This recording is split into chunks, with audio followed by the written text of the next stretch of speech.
Hello student, আমি রমেন। আজকে ম্যাথের ক্লাসে তোমাদের স্বাগত জানাই। আজকে কিছু ইম্পর্টেন্ট ম্যাথের শর্টকাট ট্রিক্স দেখাবো, কিভাবে শর্টকাটে তোমরা একদম অল্প সময়ে ম্যাথগুলোকে করতে পারবে।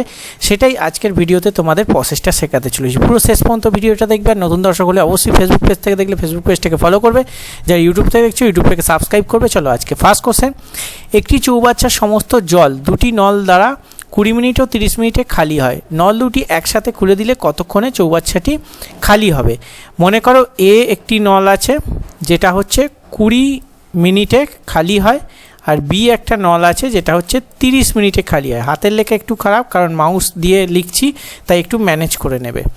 দুটোর এলসিএম, এটা হচ্ছে মোট কত ক্যাপাসিটি আছে, যে এলসিএমটা বেরোবে সেটা হচ্ছে এই চৌবাচ্চার ক্যাপাসিটি কত। দুটোর যদি এলসিএম করি বা লসাগু করি তাহলে আমাদের বেরোবে 60। তাহলে 3 × 60 মানে 3, আর এখানে 2 মানে এর কর্মদক্ষতা হচ্ছে 3। একদিনে 3টে কাজ করতে পারে এ, আর বি একদিনে 2টো কাজ করতে পারে। তাহলে এ প্লাস বি একত্রে কাজটা করছে। তাহলে 3 + 2 মানে 5। একদিনে দুজনে 5 অংশ বা 5টি কাজ করতে পারে। তাহলে কি বলেছে, কতক্ষণে পূর্ণ চৌবাচ্চাটি খালি হবে? চৌবাচ্চাটা যখন পূর্ণ থাকবে তখন 60 লিটার জল থাকবে। তাহলে সেক্ষেত্রে এ প্লাস বি মনে করো 5 লিটার করে জল বার করে দেয়। তাহলে কত মিনিট? 1 মিনিটে 5 লিটার জল বার করে দিচ্ছে। তাহলে 20 মিনিট সময় লাগে। 20 মিনিট না, 5। এক্ষেত্রে 5 × 60 মানে 12 তোমাদের অ্যান্সার। ওকে, মানে অপশান বি হচ্ছে সঠিক উত্তর। ঠিক আছে, মনে করো 1 মিনিটে 5 লিটার জল বার করে দিচ্ছে এ প্লাস বি একসাথে। তাহলে 60 লিটার জল বের করতে 5 × 60 মানে 12 মিনিট সময় লাগবে। ঠিক আছে, চলো নেক্সট। কোনো ক্ষুদ্রতম সংখ্যা 4, 5, 6 দিয়ে ভাগ করলে প্রত্যেকবার 3 অবশিষ্ট থাকে। সিম্পল, এটাকে তোমরা 5, 6 এটাকে তোমরা এলসিএম করবে। 2 দিয়ে 2 × 2 = 4, 5 3 × 2 = 6, 3 × 15 15 দিয়ে 60। এলসিএম হচ্ছে 60 বা লসাগু 60। প্রতি ক্ষেত্রে 3 অবশিষ্ট থাকে, তাহলে এর সঙ্গে 3 যোগ করে দেবে, মানে 63 তোমাদের সঠিক উত্তর, মানে অপশান ডি সঠিক উত্তর। এটা একদম ইজি। এই অঙ্কগুলো যারা বেসিক লেভেলে পড়ছে তাদের ক্ষেত্রে। দেখো এই অঙ্কটা দেখো, 80 টাকায় 20টি কমলালেবু কিনে 60 টাকায় 12টি কমলালেবু বিক্রি করলে শতকরা কত লাভ হবে? এখানে এই অঙ্কের ক্ষেত্রে এখানে টি লিখবে, এখানে টা লিখবে, মানে টা মানে টাকা, আর এটা কতগুলি। মনে করো 80 টাকায়, এখানে আমি ইংরেজিতে লিখছি, 80 টাকায় 20টি কমলালেবু দিচ্ছে। ওকে, এবার 60 টাকায় দিচ্ছে 12টি কমলালেবু। এখান দিয়ে ডাক টেনে দেবে, এই দিকটা বেরোবে সিপি। সিপি সবসময় এই দুটো গুণ করে সিপি বেরোয়। তাহলে 8 × 96 মানে 960 টাকায় সিপি, আর এসপি হচ্ছে এই দিকটা হয়। ঠিক আছে, এসপি মানে 60 × 120 মানে 1200। তাহলে কস্ট প্রাইস হচ্ছে 960 আর সেলিং প্রাইস হচ্ছে 1200। তাহলে আমাদের প্রফিট কত? প্রফিট সেক্ষেত্রে এখানে 240 টাকা হচ্ছে প্রফিট। তাহলে এবার সিম্পল আমরা পার্সেন্টেজে বার করব। 240 টাকা প্রফিট হচ্ছে কত টাকা পকেট থেকে খরচ হচ্ছে? 960 টাকা। তাহলে 100তে কত?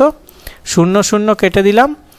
8 × 96, 12 × 2 = 24, এখানে 4 মানে 25, মানে 25%, মানে তোমাদের 25% লাভ হচ্ছে, মানে অপশান সি সঠিক উত্তর। 25% লাভ, এটা মনে রাখতে হবে। নেক্সট, টাকায় 4টি করে লিচু কিনে 5টি করে বিক্রয় করলে শতকরা লাভ ক্ষতি কত? এটা সিম্পল, সিপি আর এসপি।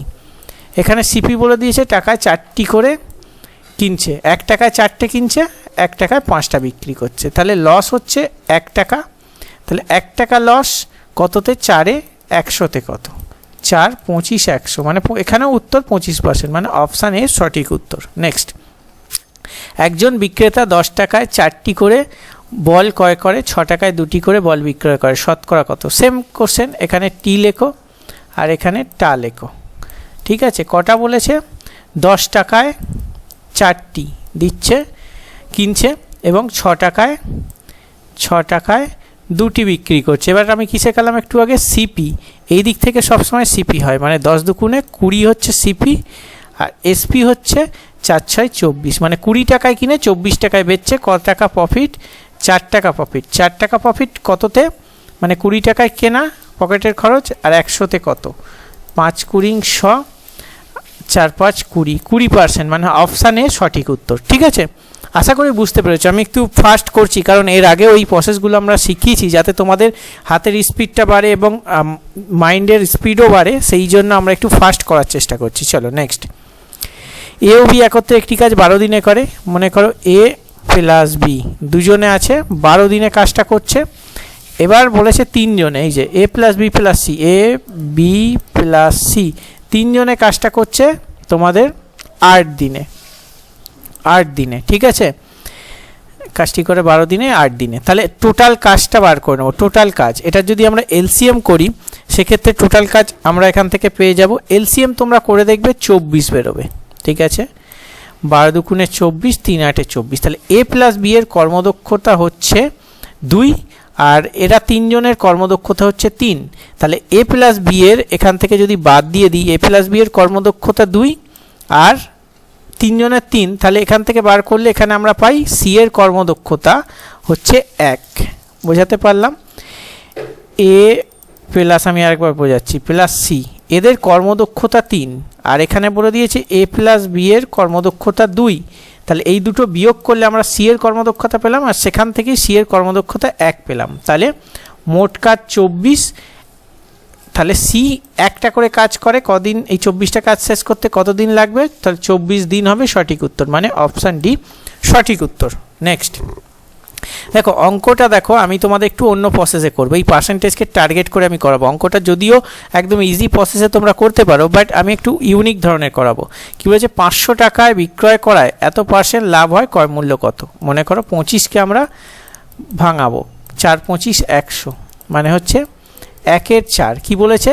25% লাভ হলে এত টাকায় বিক্রয় করে 25% লাভ হলো। তাহলে বিক্রয় করছে মানে 4 টাকায় কিনে 1 টাকা লাভ করছে, মানে 5 টাকায় সে সেলিং প্রাইস। ঠিক আছে, এই 5-এর মান কোশ্চেনে বলে দিয়েছে 500। কোশ্চেন কি বলেছে? 500 টাকায় বেচছে, এখান থেকে আমরা পেয়েছি যে 5 টাকায় বেচছে। কত গুণ বেশি? 100 গুণ বেশি। সিম্পল সিপি মানে 4কে 100 গুণ করো, মানে 400 হচ্ছে কস্ট প্রাইস। ঠিক আছে, আর লাভ হচ্ছে এর 100 গুণ করো, মানে 100 টাকা লাভ, কস্ট প্রাইস 400 টাকা, বেচছে 500 টাকা। পুরো অঙ্কটার আমরা উত্তর পেয়ে গেলাম। এবার এক্সামিনার যেটা জিজ্ঞেস করবে সেটা বলে দেবে। এখানে কি বলেছে? ক্রয় মূল্য চেয়েছে, তাহলে ক্রয় মূল্য 400, মানে অপশান সি সঠিক উত্তর। এই প্রসেসে গেলে না অঙ্কের প্রত্যেকটা স্টেপ তুমি প্রত্যেকটা অ্যান্সার তুমি পেয়ে যাবে। এবার এক্সামিনার লাস্টে যেটা জিজ্ঞেস করবে তার উত্তরটা কিন্তু এখানে দিতে হবে। ঠিক আছে, যেমন আমরা এখানে সেলিং প্রাইস পেয়ে গেলাম, এসপি এখানে অলরেডি বলেই দিয়েছে, এখানে সিপি পেয়ে গেলাম আর প্রফিট পেয়ে গেলাম। এখানে প্রফিট, ঠিক আছে, প্রফিট 100 টাকা, সিপি হচ্ছে 400 টাকা আর এসপি হচ্ছে 500 টাকা। এবার এক্সামিনার জিজ্ঞেস করুক না, যেটা জিজ্ঞেস করবে সেটা ফাটাফাট উত্তর করে দেবে। এই প্রসেসে করার চেষ্টা করবে, তাহলে মনে হয় খুব কম সময়ে তুমি কিন্তু সঠিক পদ্ধতিতে অঙ্ক করে আসতে পারবে। ঠিক আছে, এক্সামিনার যতই ঘুরিয়ে দিক, যতই স্ট্যান্ডার্ড দিক ম্যাথ, কিন্তু দেখা মাত্রই উত্তর করে আসতে পারবে। চলো আজকে ক্লাস এখানেই শেষ করা যাক। ম্যাথের ক্লাস দেখতে অবশ্যই আমাদের পেজটাকে ফলো করবে, ইউটিউব থেকে গেলে সাবস্ক্রাইব করে। চলো দেখা হচ্ছে নেক্সট ক্লাসে। সুস্থ থাকবে, ভালো থাকবে। জয় হিন্দ, বন্দে মাতরম।